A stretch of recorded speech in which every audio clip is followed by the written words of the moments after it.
Okay, at least nandito na. So ipapamigay natin to sa sur. Gawa sa gulay. Yeah. Hotdog gawa sa gulay. Hirap mag-drive ay. Hindi, taga-kwenta sa driver. Oo, driver ng truck. Pero kahit di ko tanungin, ganito din yun kasi.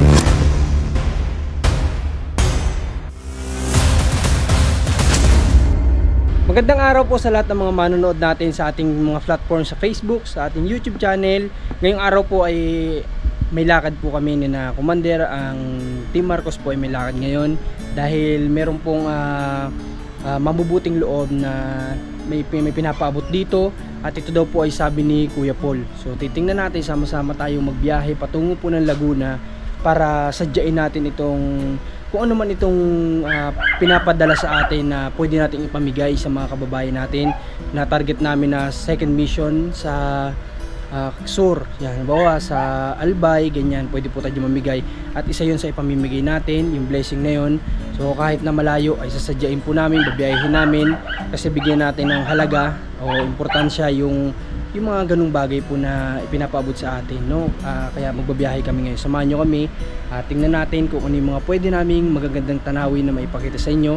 Ipapakita po namin yan. Para nang sa ganon ay hindi naman puro stress ang napapanood natin. Meron din tayong mga good vibes at pang anti-stress. So, samahan nyo po ang Team Marcos. Babiyahin natin. Alamin natin, sabay-sabay natin alamin kung ano ba yung pinapadala na yon na sabi ni Kuya Paul ay dito daw ipadala. You ain't made for college towns, this place ain't meant to leave. Don't waste your time, just walk the line, no point in chasing dreams. Be just another used to be that didn't get that far. And maybe I'll just crash and burn and fall flat on my face. It's all about the race. I wanna be the one that gave it all he had.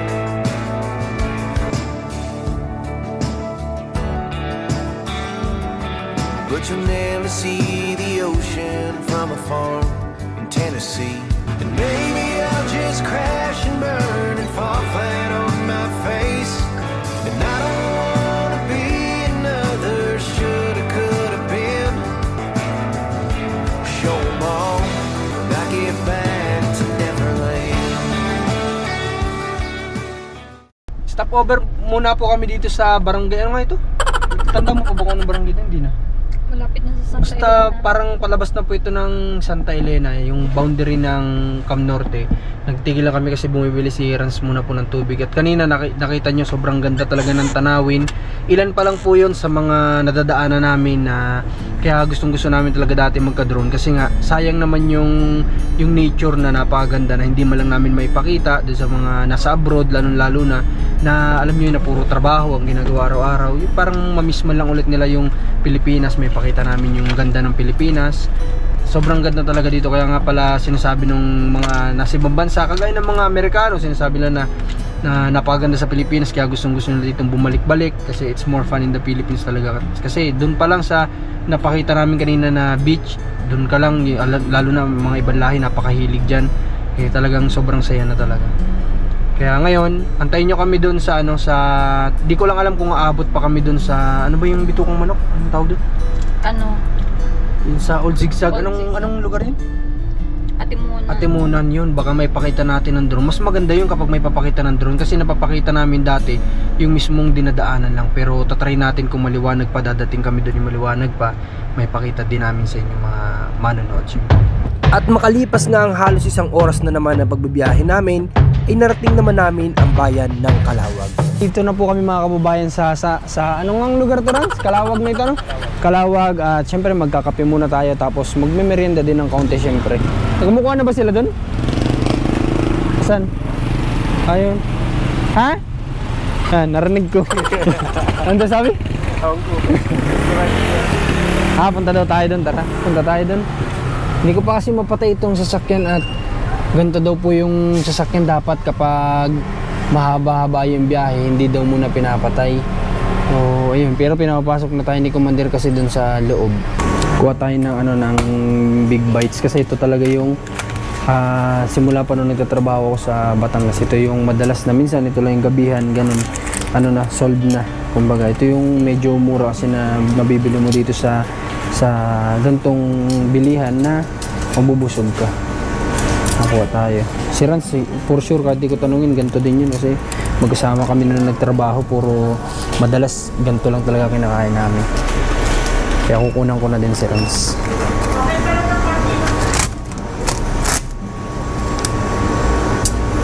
Yan, tsaka maganda to, mainit na steam lagi dito sa loob. Yung tawag dito ay ano, Big Bites. Yun, Big Bites. Ito na lang kay Rans, kulay pula. Wala nang iba.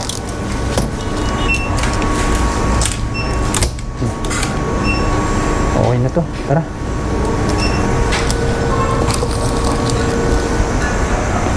Tignan natin sila kung anong kinukuha nila. So, anong kukunin nyo? Inumin? Anong inumin kukunin nyo? Laki niyan. Hanggang bukas mo na yan. Hanggang bukas mo na nga ito. Hanggang bukas mo na yan. Ano kaya pwede? Tubig lang siguro? Tubig. May tubig, tubig pa na lang siguro. Tapos magkakape na lang ako.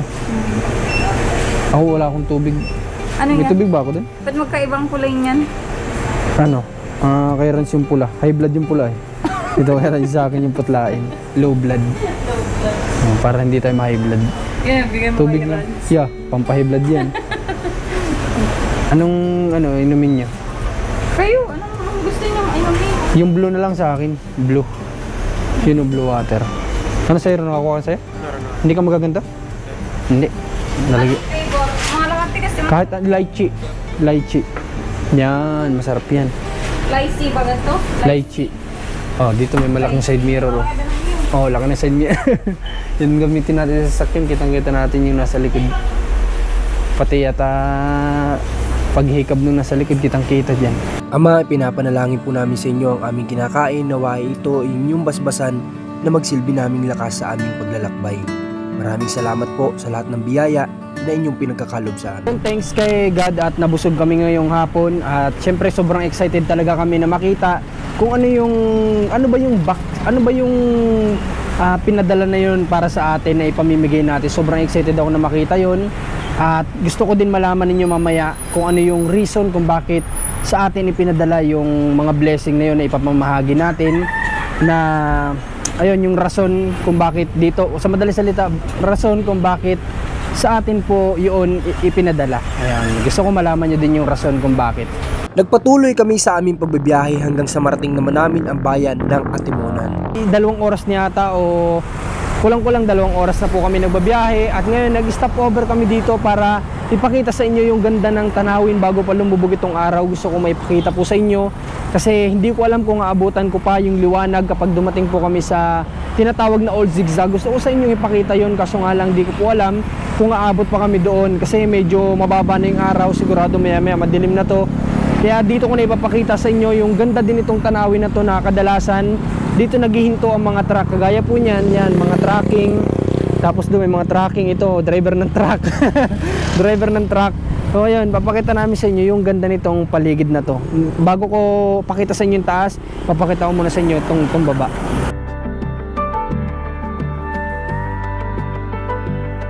Bet you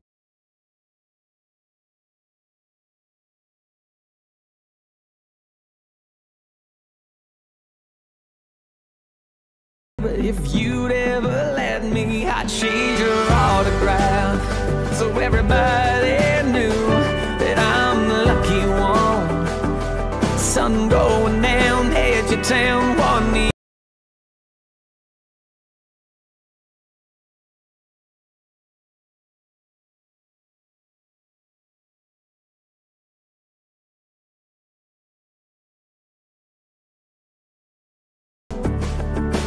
Blow a kiss if you'd let me, girl.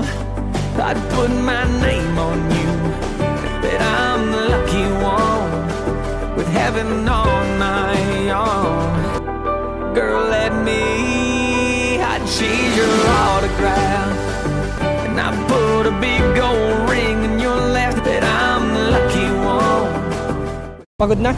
Pagod na? Pagod na? Nagising pa nga lang. Nagising pa lang. Ikaw Ron, kamusta biyahe? Ayos lang. Ayos lang? Oo. Pagod? Sakto lang naman. Sa tulog ay hindi ramdam yung pagod at tulog. Pero kahit nakasakay nakakapagod din ano. Kahit nakasakay ka lang. So, kasi kahit mag-commute ka naman, sumakay ka ng bus, sabi mo pang deluxe pa yan, nakakapagod pa rin. Kasi yung tagtag nung sasakyan, yun yung nakakapagod, nakakasakay ng katawan. So Commander, ewan ko kung napagod nandito sa loob. Ano Commander, kamusta? Kailan? Sana all, kain-kain. Sarap.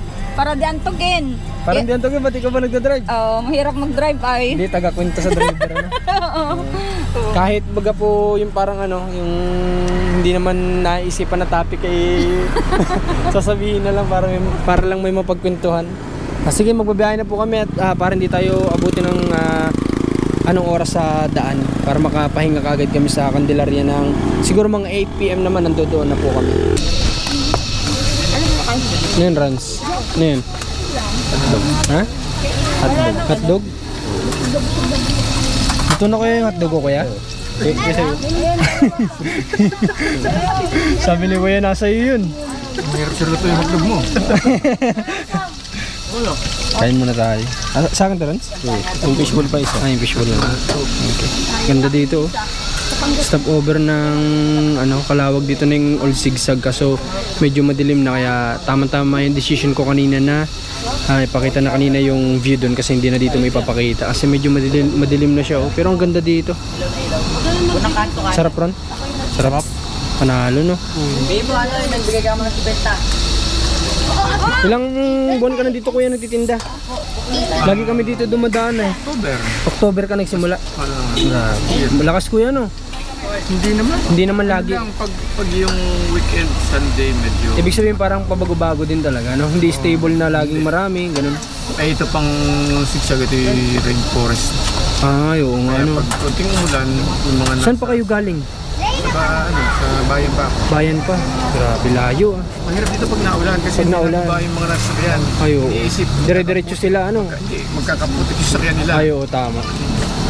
Pero kahit paano naman hindi nakakasurvive naman Nakasurvive naman. Diretso lang kuya. Kahit Maganda nga po tagtitinda kayo kasi kapag tumitigil kami walang ganito dito. Walang mamerienda man lang ganyan. Buti nga nandito kayo ay. Buti pinayagan si kuya dito. Yan, maraming pagpipilian. Yung mga mapapadaan dito. taga Bicol, yan ang mga tama. Mga taga Bicol, taga Kamsur, Sorsogon, Albay. Yung mga Yung mapapadaan. mga regular na weekly na travel, lagi silang nadaan sa akin. Ito ang mabenta sa akin, yung ganyan, yung veggie ball. Yan ay Ay, sariling gawa mo yan. Anong lahok niya kuya? Itong klaseng gulay. Wow, ayos ah. Na binibili namin sa SM. Ay ganun. Oo, galing ah. Tamo? Magkano isa kuya niyan? 2 pesos. 2 pesos lang. Nandiyan na yung iba't ibang klaseng gulay. May celery. May celery din yan? Yes. Ayos ah. Kasi hindi sasarap ng tabulang ganun. Oo, tama. Kukuha ka Rans para magkagulay ka naman sa katawan. So ano? Hindi na kain ng gulay si Rans, puro manok ka eh. Ito, Japanese po kanina. Apo. gulay. Masarap, masarap. Gulay ito, gulay. Parang suka pa lang, masarap na no? Gawa sa gulay. Yeah. Hotdog gawa sa gulay. Ayan sa akin, sige, kain muna tayo. Medyo madilim na talagang hindi na ako halos makita. Pero sobrang sarap ng tinda ni Kuya. Sauce pa lang napakasarap na talaga.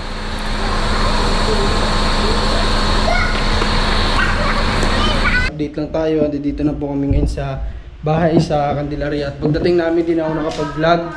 Na po agad kami, naglinis kami, nagtulong-tulong kami na magpunas ng upuan kasi nga puro alam niyo po yun, yung puti-puti. Hindi ko lang tawag doon ay. Anong tawag doon, Rans? Yung puti-puti na yun? Galing saan yung puti-puti na yun? Sa pintura. Sa pintura yata ng kisame. Nasa ganito lahat. Sobrang puti niya kanina. Parang agyo na hindi mo maintindihan. Parang ganun. Kasi nga ang tagal walang tao. So dito muna kami magpapahinga.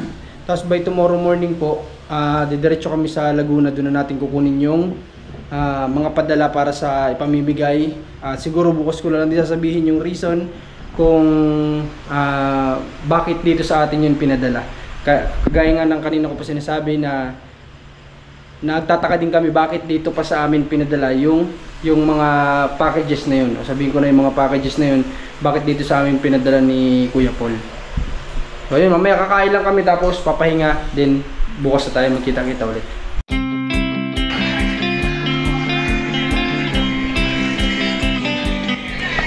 Yun, good morning po sa lahat ng mga kababayan natin syempre. At ito na po yung time na pupunta kami ng Laguna. At ang oras na po yata ay 11 AM na po ng umaga kasi ang dami po kaninang ginawa. Nagpalinis po kami ng sasakyan. Tapos si Rans naggamas pa dito. Yan, naggamasa na rin kasi pagdating namin kagabi. Puro ano talaga dito, puro damo. Kasi nga wala naman tao. Tapos, ayun, nakaready naman na sila pagdating ko dito. Ako na lang inaantay nila. Kaya nandito na kami sa bahay ng pinsan ko at nandito na yung mga box. Ito yung sinasabi ko sa inyo na yung box na kukunin namin dito sa Laguna. Ang kwento nito ay may sponsor ng... Ha? May sponsor ito. Tapos papadala dapat kay Sir Paul, kay Pugong Biyahero. Ngayon, para ito sa mga katutubo talaga dapat. Kaso lang, sabi ni Sir Paul ay marami na silang packages dun sa bahay nila. Kaya sabi ay kontakin daw si Marcos, kontakin daw tayo at sa atin na lang ito ipadala. Kaya ito ngayon, nakiusap ako sa pinsan ko na baka pwedeng dito, pwede naman sa Bicol direkta, kaso nga lang medyo nadala na din kami sa mga madaming nagsasabi ng ganyan may papadala tas wala naman. Kaya para sure, sabi kasi nila yung budget nila hanggang Laguna lang yung budget nila sa pagpapadala. So sabi ko, makikiusap ako sa pinsan ko dito para sure at least kahit magsakripisyo kami ng biyahe, andito naman na yung package, di ba? Ha? So salamat sa pinsan ko kay Mike na na pinayagan ko dito. So list nandito na. So ipapamigay natin to sa Sur. Saan sa Sur ang plano nito? Ano yung namin planuhin? Paplanuhin pa pala kung saan ito ipapamigay. So maraming salamat sa sponsor nito at kay Kuya Paul na talagang dito pa sinabing ipadala sa atin. Napakabait kasi pwede naman sa kanila, di ba?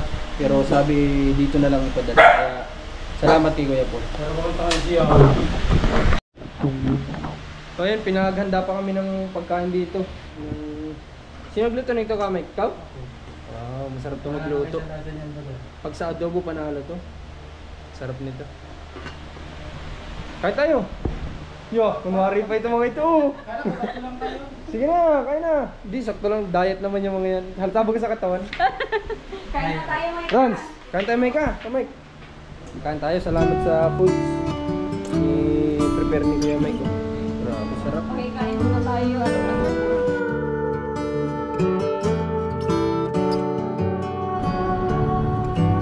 Wow, ganda ng umaga oh. Pero mas maganda ito oh. Yan.